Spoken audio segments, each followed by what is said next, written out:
Hello guys, అందరికీ నమస్తే. నేను మీ Swathi. Welcome back to our channel iSmArt cooking and beauty. Friends, ఈరోజు మన ఛానల్లో ది మోస్ట్ రిక్వెస్టెడ్ వీడియో అండి.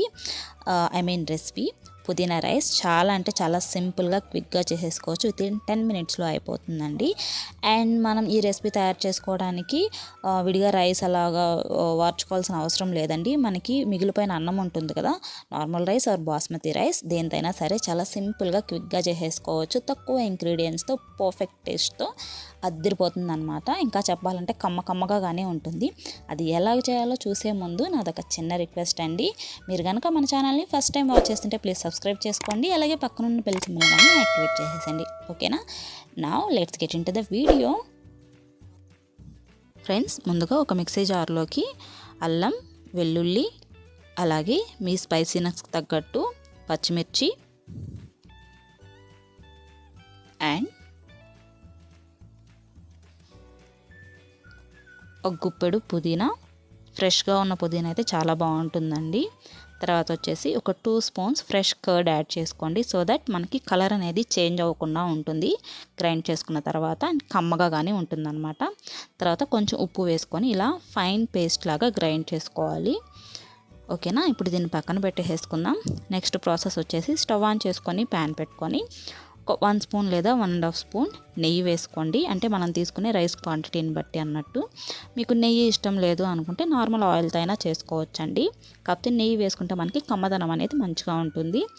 అండ్ బ్లాక్ జీరా యాడ్ చేస్తున్నాను. మీ దగ్గర బ్లాక్ జీరా లేకపోతే నార్మల్ జీరా అయినా వేసుకోండి, లేదా అది ఇష్టం లేదనుకుంటే జీరా పౌడర్ వేసేసుకోవచ్చు చివర్లో. ఓకేనా? అండ్ నెక్స్ట్ సన్నగా చాప్ చేసుకున్న ఆనియన్స్ వేస్తున్నాను.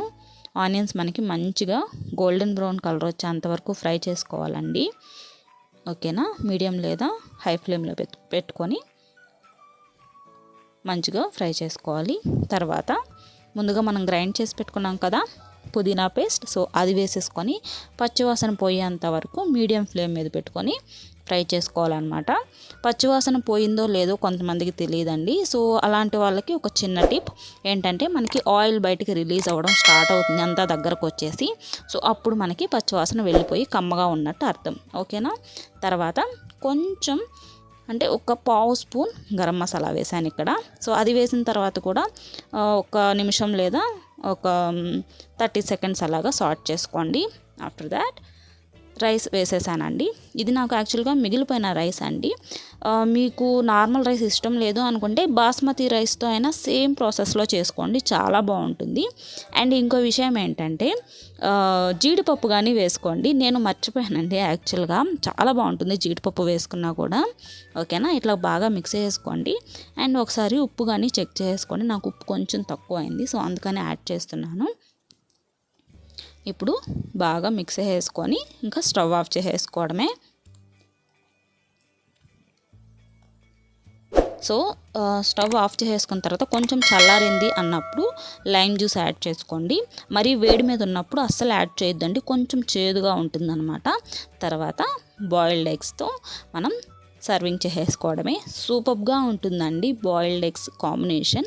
ఇంకా ఎగ్స్ తినని వాళ్ళని ఏంటంటే నార్మల్గా మీరు ఏదైనా కాంబినేషన్ రైతాతో అయినా తీసుకోవచ్చు, చాలా బాగుంటుంది. ఓకేనా? ఫైనల్లీ మన ఎమ్మీ టేస్టీ క్విక్ రెసిపీ పుదీనా రైస్ రెడీ అయిపోయిందండి.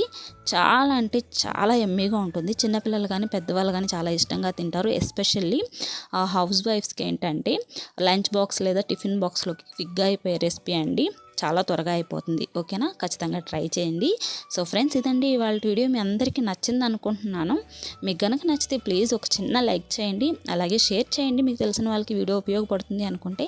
అండ్ కామెంట్ చేయండి మీరు చేసినప్పుడు ఎలా వచ్చింది అనేది అస్సలు మర్చిపోవద్దు. అండ్ ఇంకో విషయం ఏంటంటే, నాదొక చిన్న రిక్వెస్ట్ అండి.